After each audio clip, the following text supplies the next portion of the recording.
देखो class, last lecture में आप लोगों को समझाया गया था कि कितना इंपॉर्टेंट होता है ये जानना कि जब हम सॉल्यूट को सॉल्वेंट में डालते हैं तो जब वो डिसॉल्व कर रहे हैं तो उनका नेचर कितना इंपॉर्टेंट रोल प्ले करता है। अगर दोनों का नेचर एक जैसा होता है, जैसे प्रीवियस लेक्चर में आपको 3 क्वेश्चन करवाए थे मैंने कि जब आप उसको ऐड करते हैं तो दोनों का नेचर बहुत इंपॉर्टेंट होता है कि जो पोलर सॉल्वेंट है वो पोलर डिसॉल्व होता है, मतलब पोलर सॉल्वेंट पोलर चीज को डिसॉल्व करता है और non polar solvent non polar को ही करता है। इसमें एक और पॉइंट मैं आपको बताना चाहूँगा क्लास की, जैसे मान लीजिए मेरे पास एक आयोनिक कंपाउंड है, इस आयोनिक कंपाउंड को, एक आयोनिक सॉलिड को मैं पानी में डिसॉल्व करने जा रहा हूँ। एग्जाम्पल के तौर पे NaCl को पानी में ऐड कर रहे हैं क्लास। तो जब NaCl को पानी में ऐड किया जाता है तो बहुत सारी प्रोसेस है जो वहां चल रही होती है। सबसे पहला प्रोसेस होता है बच्चों की जो Na और Cl है वो एक आयनिक बॉन्ड से जुड़ा हुआ, एक स्ट्रॉन्ग बॉन्ड से जुड़ा है। सबसे पहले इस बॉन्ड को तोड़ना पड़ेगा और आयनिक बॉन्ड को तोड़ने के लिए जो एनर्जी हमें सप्लाई करना पड़ता है वो एनर्जी होता है लैटिस एनर्जी। क्या होता है? Lattice energy. तो सबसे पहला चीज ये होगा स्टूडेंट कि मुझे इस आयोनिक बॉन्ड को डिसोशिएट करना पड़ेगा, तोड़ना पड़ेगा इसको आयंस। इसके लिए उसमें एनर्जी को सप्लाई करना पड़ेगा, जिस एनर्जी को हम लोग लैटिस एंथैल्पी कहते हैं स्टूडेंट्स। इसका मतलब इस NaCl का breakdown Na plus Cl minus में होने के लिए मुझे एनर्जी बाहर से सप्लाई करना पड़ेगा और वह energy delta I delta L लिख लीजिए बच्चों, क्योंकि लैटिस एंथैल्पी है। इतनी एंथैल्पी मुझे सप्लाई करनी पड़ेगी। इतना सप्लाई करे बॉन्ड टूट जाएगा। क्लास प्रोसेस यहां भी एंड नहीं होगा। आपने उसको वाटर में डाला है तो क्या करेगा, जैसे Na प्लस है तो जो वाटर होता है हम जानते हैं कि वो एक पोलर सब्सटेंस है। इस पे डेल्टा पॉजिटिव आता है, इस पे डेल्टा नेगेटिव आता है, फिर इस पे डेल्टा पॉजिटिव आता है, इस पे डेल्टा नेगेटिव आता है। तो देखिए नेगेटिव वाला Na प्लस की तरफ भाग गया और ऐसे करके जो पूरे वाटर के मॉलिक्यूल्स है वो इसको चारों तरफ से क्या कर लेंगे, ट्रैप कर लेंगे। That process is called hydration. That process is called hydration. Hydration में एंथैल्पी निकलता है क्लास, जिस एंथैल्पी को हम लोग डेल्टा हाइड्रेशन एंथैल्पी कहते हैं स्टूडेंट। और जहां आप एनर्जी देते हैं पता होना चाहिए पॉजिटिव साइन से इंडिकेट किया जाता है और जहां पे हीट निकलता है उसको नेगेटिव साइन से। तो मतलब जब आपने एक आयनिक कंपाउंड को आयंस में तोड़ा, you have to supply some amount of energy. That energy is called the lattice enthalpy. But the process will continue. इन आयन के चारों तरफ वाटर ने इसको ट्रैप कर लिया। सिर्फ Na प्लस को नहीं क्लास, इवन Cl माइनस जो है उसको भी चारों तरफ से जो वाटर के मॉलिक्यूल्स हैं वो इस तरीके से इसको ट्रैप कर लेंगे स्टूडेंट। इस ट्रैपिंग को हम क्या बोलते हैं, हाइड्रेशन। और ड्यूरिंग दैट जितना हीट निकलता है उसको क्या बोलते हैं क्लास, हाइड्रेशन एंथैल्पी। अब एक क्वेश्चन अराइज होता है क्लास कि जब आयनिक कंपाउंड को या इस आयनिक सॉलिड को हम पानी में डिसॉल्व करते हैं तो आप दो एंथैल्पी लग रही है। एक लग रहा है आपका हाइड्रेशन एंथैल्पी, लग रहा है लैटिस एंथैल्पी। क्या रिलेशन उनके बीच में कि डिसॉल्व हो पाए, ऐसी क्या रिलेशनशिप हो उनके बीच में कि हाँ ये डिसॉल्व हो पाए। तो क्लास 11th में हम लोगों ने थर्मोडायनेमिक्स चैप्टर में एक टर्म पढ़ा था कि जो भी रिएक्शन एक्सोथर्मिक होते हैं वो रिएक्शन स्पॉन्टेनियस होते हैं। वो सारे प्रोसेस जो स्पॉन्टेनियस होते हैं बच्चों, उनमें आपका डेल्टा H का साइन नेगेटिव होता है। अब यहां पर ध्यान दीजिए कि जो पहला एंथैल्पी है उसमें आपको हीट देना पड़ रहा है। मान लीजिए 2000 जूल आपने यहां एनर्जी दिया और जो सेकेंड स्टेप में हाइड्रेशन हो रहा है उसमें हीट निकल रहा है। मान लीजिए वो जो निकल रहा है वो -1000 जूल ही निकल रहा है। 2000 आप दे रहे हैं, 1000 वहां से निकल रहा है। तो बच्चों इसका टोटल जो एंथैल्पी होगा इस प्रोसेस का, उसमें लैटिस एंथैल्पी भी लेना है और बच्चों हाइड्रेशन एंथैल्पी भी लेना है। लैटिस एंथैल्पी 2000 जूल है और हाइड्रेशन 1000 है तो ये तो प्लस का 1000 आ गया बच्चों, बस एग्जांपल लिया है मैंने, प्लस का 1000 जूल। और थर्मोडायनेमिक कहता है ये रिएक्शन स्पॉन्टेनियस नहीं, क्योंकि थर्मोडायनेमिक के अकॉर्डिंग कोई भी प्रोसेस जब होता है वो अपने आप अगर हो रहा है, स्पॉन्टेनियसली हो रहा है, तो उसकी वजह से वे की है कि इसका डेल्टा एच का साइन नेगेटिव आना जरूरी है।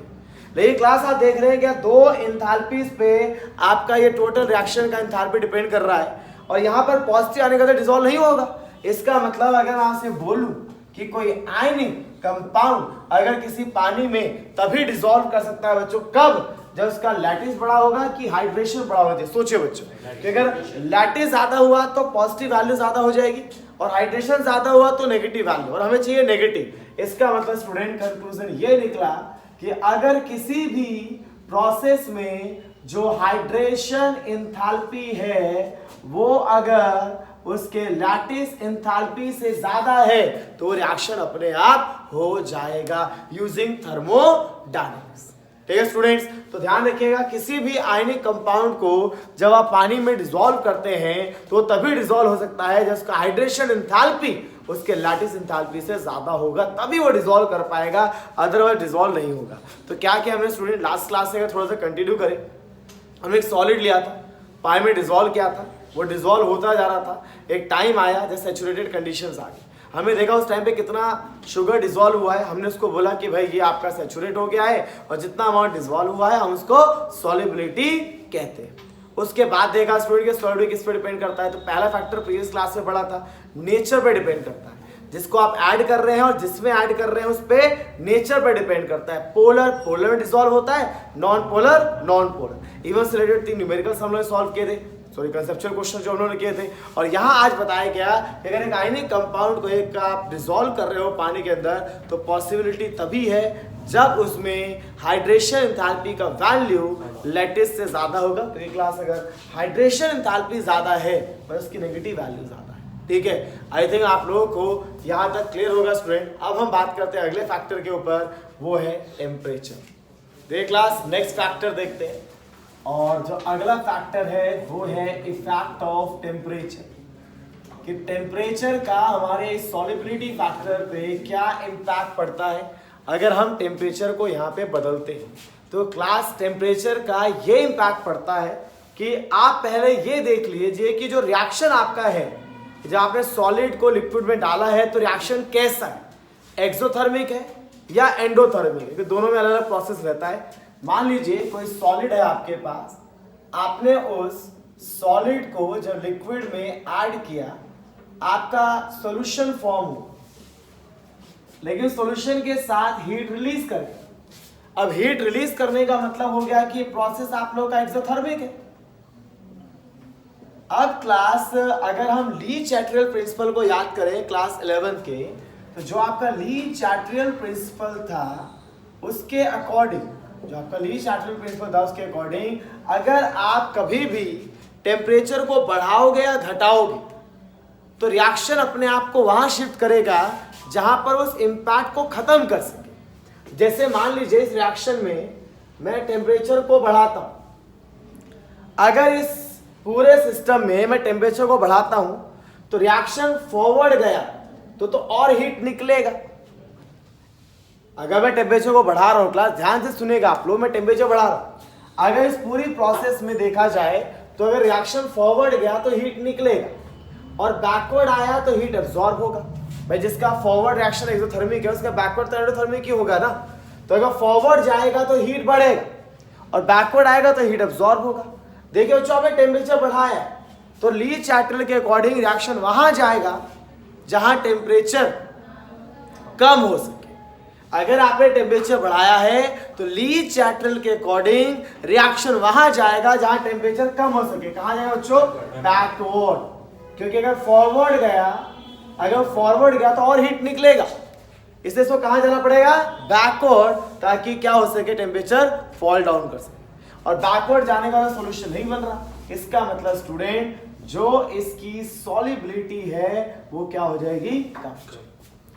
तो इसका मतलब स्टूडेंट्स कि अगर आप इस प्रोसेस में टेम्परेचर को बढ़ाते हैं तो टेम्परेचर को बढ़ाने से रिएक्शन फॉरवर्ड नहीं, कहां जाएगा? बैकवर्ड। क्यों जा रहा है बैकवर्ड? क्योंकि फॉरवर्ड में तो और हीट निकलेगा और हमने टेम्परेचर बढ़ाया, हम और नहीं बढ़ाना चाहते टेम्परेचर को, अब हम उसको घटाना चाहते हैं, इसलिए बैकवर्ड जाएगा। क्लास टेम्परेचर बढ़ाया तो फिर टेम्परेचर घटाना है, फॉरवर्ड गया तो हीट निकलेगा, इसलिए बैकवर्ड चला जाएगा स्टूडेंट, और आपकी सॉल्युबिलिटी कम हो जाएगी। ठीक है क्लास, इस चीज का ध्यान रखिएगा। जब सॉलिड को लिक्विड के अंदर डिसॉल्व किया जाता है तो ये एक्सोथर्मिक प्रोसेस के लिए, किसके लिए, ये एक्सो। लेकिन मान लीजिए क्लास, सॉलिड को आपने लिक्विड में डाला, आपका सॉल्यूशन बना, लेकिन इस बार इसको ऐड करने के लिए आपको हीट देना पड़ा, मतलब कि प्रोसेस आपका एंडोथर्मिक है। कैसा प्रोसेस बच्चों, एंडोथर्मिक है। अब एंडोथर्मिक प्रोसेस में अगर मैं टेम्परेचर को बढ़ा दूं, तो टेम्परेचर बढ़ाऊंगा तो लीच सेटल के अकॉर्डिंग में टेम्परेचर घटाना होगा, तो कहां जाएगा, फॉरवर्ड, क्योंकि फॉरवर्ड में हीट नहीं है। बैकवर्ड गया तो हीट, ठीक है, तो टेम्परेचर बढ़ाएंगे तो बच्चों रिएक्शन कहां जाएगा, फॉरवर्ड जाएगा, मतलब कि सॉल्युबिलिटी बढ़ेगी।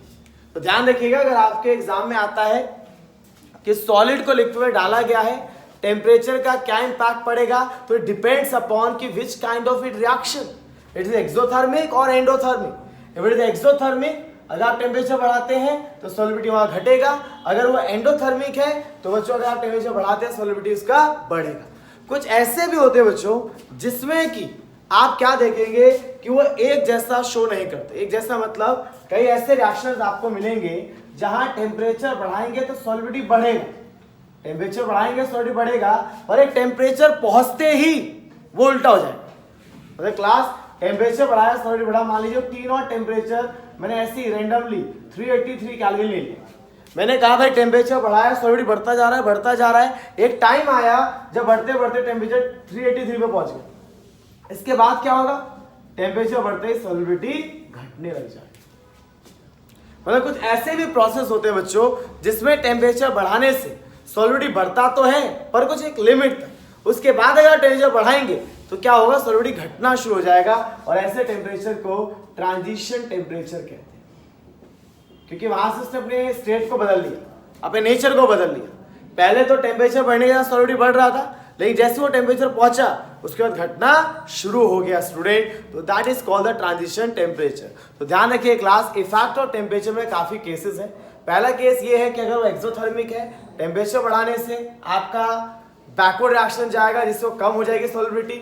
दूसरा एंडोथर्मिक के लिए है, जहां अगर आप टेम्परेचर बढ़ा रहे हैं तो सॉल्युबिलिटी बढ़ रहा है। और तीसरा ऐसा भी रिएक्शन होता है जहां टेम्परेचर बढ़ाने से सॉल्युबिलिटी बढ़ता है एक लिमिट तक, उसके बाद सॉल्युबिलिटी घटना शुरू हो जाता है क्लास। ठीक है, मेरे ख्याल से आपको ये फैक्टर भी क्लियर रहा होगा। क्लास अब हम स्टार्ट कर रहे हैं गैस को लिक्विड में डिसॉल्व करने की प्रोसेस को। इससे पहले हमने देखा कि जब सॉलिड को लिक्विड में डिसॉल्व करेंगे तो वहां पर किस तरीके से आपका फिनोमेना जो था रिलेटेड था सॉल्युबिलिटी से, और सॉल्युबिलिटी किन किन फैक्टर्स पे डिपेंड कर रहा था। अब हम स्टार्ट करने जा रहे हैं कि जब गैस को लिक्विड डिसॉल्व करेंगे तो क्या फिनोमेना है, क्या उसमें सॉल्युबिलिटी का डेफिनेशन रहेगा। सबसे पहले स्टूडेंट्स आपने बहुत से सॉल्यूशन देखे होंगे इसमें गैस लिक्विड में डिसॉल्व होता है। जैसे बेस्ट एग्जांपल है जो कोल्ड ड्रिंक्स हम लोग पीते हैं, उन कोल्ड ड्रिंक्स के अंदर कार्बन डाइऑक्साइड गैस डिसॉल्व होता है। इवन जो फिशेज है जो पानी के अंदर रहती है वो कहाँ से ऑक्सीजन को गैदर करती हैं, डिसॉल्व ऑक्सीजन जो पानी के अंदर होता है उससे गैदर करती है। मतलब हमारे चारों तरह से बहुत से फिनोमेना है स्टूडेंट जहाँ पर हम देखते हैं कि गैस लिक्विड के अंदर डिसॉल्व होता है। लेकिन जब ये गैस लिक्विड के अंदर डिसॉल्व होता है तो यहाँ सॉल्युबिलिटी की डेफिनेशन क्या है। जैसे वहाँ तो था कि कितना अमाउंट ऑफ सोल्यूट आप डिसॉल्व कर सकते हो 100 ग्राम ऑफ सॉल्वेंट में, वैसे यहाँ पर क्लास हम जानना चाहते हैं सॉल्युबिलिटी क्या होता है। तो आपको क्या करना है स्टूडेंट, सेम पहले की तरह एक कंटेनर लीजिए आप लोग जिसमें आप सॉल्वेंट ले लीजिए।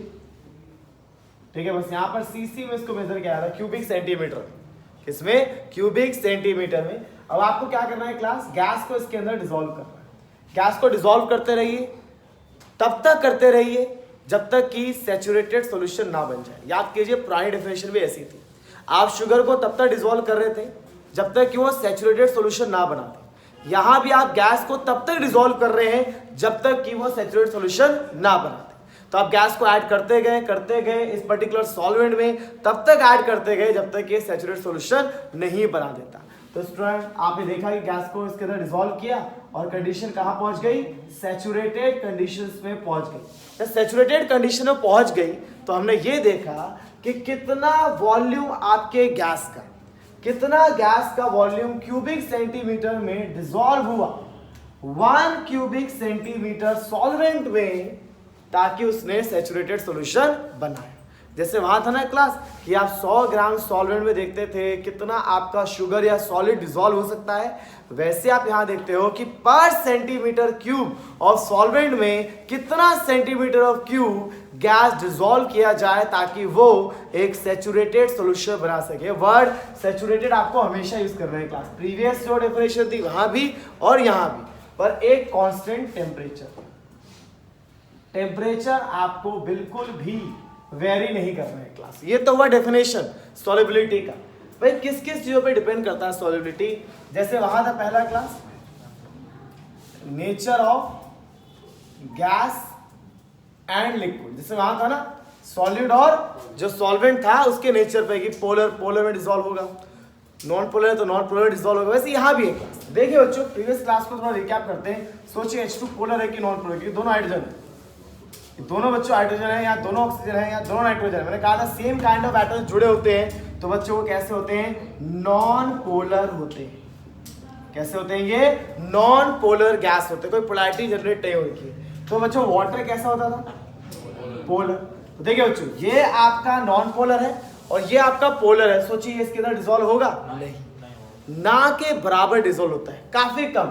ऑक्सीजन का पानी के अंदर डिसॉल्यूशन थोड़ा कम होता है, ठीक है। इस तरह एक्वाटिक एनिमल्स जो होते हैं उतना तो सफिशिएंट है कि हाँ अपनी लाइफ वहाँ सर्वाइव कर ले, वो इतना नहीं है कि आदमी जाके वहाँ रहना शुरू कर दे, कि उसको ऑक्सीजन बहुत ज़्यादा चाहिए होता है, ठीक है। तो ऑक्सीजन जो डिसॉल्व होता है पानी थोड़ा लेस अमाउंट में क्यों होता है, क्योंकि बच्चे नॉन पोलर गैसेस को आप पोलर सॉल्वेंट में डिसॉल्व कर रहे हैं, ठीक है।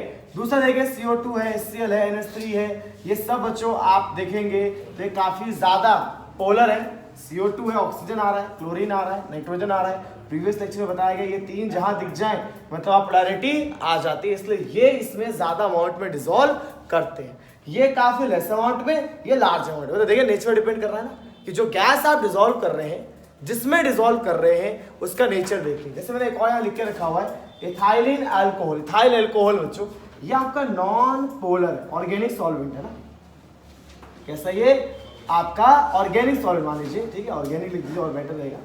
ये आपका ऑर्गेनिक सॉल्वेंट है, तो इस ऑर्गेनिक सॉल्वेंट में ये बड़ी जल्दी डिसॉल्व कर जाते हैं आपके, क्योंकि पोलैरिटी बिल्कुल कैरी नहीं कर रहे और ये डिसॉल्व नहीं होते। तो क्लास ध्यान रखना है कि जब आप गैस को एक लिक्विड के अंदर डिसॉल्व कर रहे हैं तो अगर 1 सेंटीमीटर क्यूब आपके पास सॉल्वेंट है तो उसमें कितना गैस आप डालें ताकि सैचुरेटेड सॉल्यूशन बने, that is called its solubility. तो सबसे पहला फैक्टर डिपेंड करता है nature of gas and liquid पे।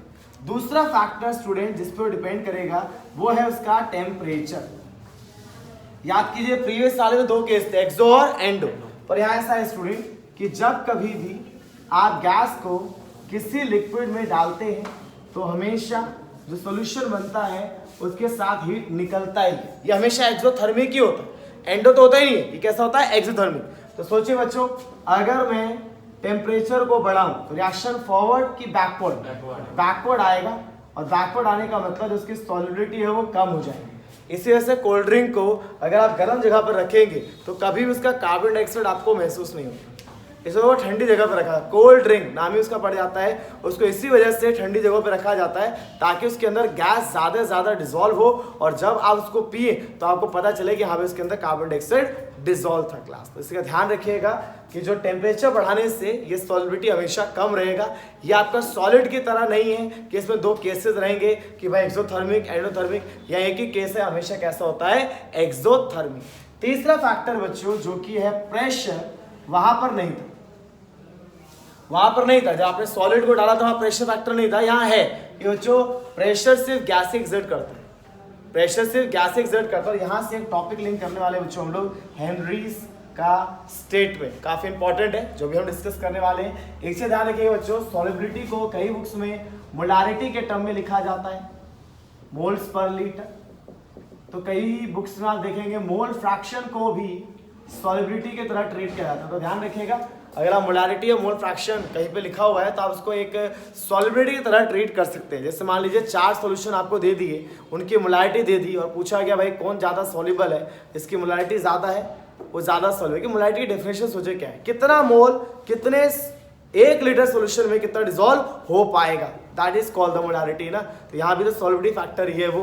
तो ध्यान रखिएगा क्लास कि किस तरीके से किन किन फैक्टर डिपेंड कर रहा है। अभी हम स्टार्ट कर रहे हैं प्रेशर वाला टर्म। ये क्लास नेक्स्ट फैक्टर देख रहे हैं, फैक्ट ऑफ प्रेशर। देखिए ये आपका वो लिक्विड सॉल्वेंट है जिसमें कि आप गैस को डिसॉल्व करने वाले हैं, और ये वो आपका गैस है जो इसके अंदर डिसॉल्व होगा। क्लास एक चीज ध्यान से देखिए, गैस के अंदर रेंडमनेस होती है। अगर रेंडमनेस खत्म हो जाए ना तो वो लिक्विड बन जाता है। अगर गैस के पार्टिकल्स हैं, क्लास 9th आपने पढ़ा होगा कि अगर उसके ऊपर प्रेशर बढ़ा दे तो पार्टिकल पास पास आ जाते हैं, और प्रेशर बढ़ा दे तो एक टाइम पर लिक्विड ही बन जाते हैं। इस प्रोसेस को हम लिक्विफिकेशन कहा करते थे। लिक्विफिकेशन एक ऐसा प्रोसेस होता है जिस प्रोसेस में आप गैस को लिक्विड में कन्वर्ट करते थे। क्लास यहां भी ध्यान से देखिए कि आप देख रहे हैं कि लिक्विड के ऊपर गैस है, ठीक है। मैंने क्या किया, एक छोटा सा वेट प्लेस किया है और ये गैस मॉलिक्यूल्स ने इसके अंदर एब्जॉर्ब होना शुरू कर दिया, इसके अंदर डिसॉल्व होना शुरू कर दिया। मान लीजिए जो m है, this is the mass of gas dissolve in liquid. इस लिक्विड में कितना गैस डिसॉल्व हुआ है इसका मास हमने m मान लिया, और मान लीजिए P जो है वो इस गैस का pressure, it's the pressure of gas over liquid. Liquid के ऊपर गैस का कितना प्रेशर। थोड़ा दिमाग लगाए बच्चों कि अगर मैं यहां पर एक वेट की जगह अगर 2 वेट प्लेस करता हूं तो ये जो आपके लाइन है, ये जो आप देख रहे हैं पिस्टन टाइप, ये आपका नीचे आ जाएगा, और नीचे आने से जो गैस आपका फैला हुआ था वो ऐसे आपका दबना शुरू हो जाएगा। अगर दबेगा, गैस के पार्टिकल पास आएंगे तो जितने गैस पहले डिसॉल्व हो के थे उससे ज्यादा डिसॉल्व होंगे। यही तो रीजन होता है कि जब कार्बन डाइऑक्साइड गैस को कोल्ड ड्रिंक से भरा जाता है तो हाई प्रेशर पर भरा जाता है, क्योंकि जितना ज्यादा प्रेशर पर रखेंगे उसको उतना गैस उसके अंदर डिसॉल्व होगा। जैसे ढक्कन खोलते देखते हैं एकदम से वो शेक टाइप बाहर आना शुरू हो जाता है। क्यों? क्योंकि उसके अंदर गैस को एक हाई प्रेशर के साथ रखा गया था। इसका मतलब जितना ज्यादा आप प्रेशर बढ़ाएंगे उतना ही गैस उसके अंदर डिसॉल्व होगा। और बच्चों यही स्टेटमेंट हेनरीज का रहता है, लेकिन ये हेनरी का ओल्ड स्टेटमेंट है, पुराना स्टेटमेंट है। जो इसका नया स्टेटमेंट है वो मैं आपसे नेक्स्ट क्लास में विद न्यूमेरिकल डिस्कस करूंगा। फिलहाल ध्यान रखिए कितना गैस आपका डिसॉल्व हुआ है वो डिपेंड करता है उस गैस का कितना प्रेशर है। जैसे आप इसको हटाएंगे यहाँ पर हेनरीज कांस्टेंट आपको मिलेगा, KH is called Henrys constant. तो क्लास नेक्स्ट लेक्चर में इसके नए स्टेटमेंट और विद न्यूमेरिकल्स हम लोग इस चीज को डिस्कस करेंगे।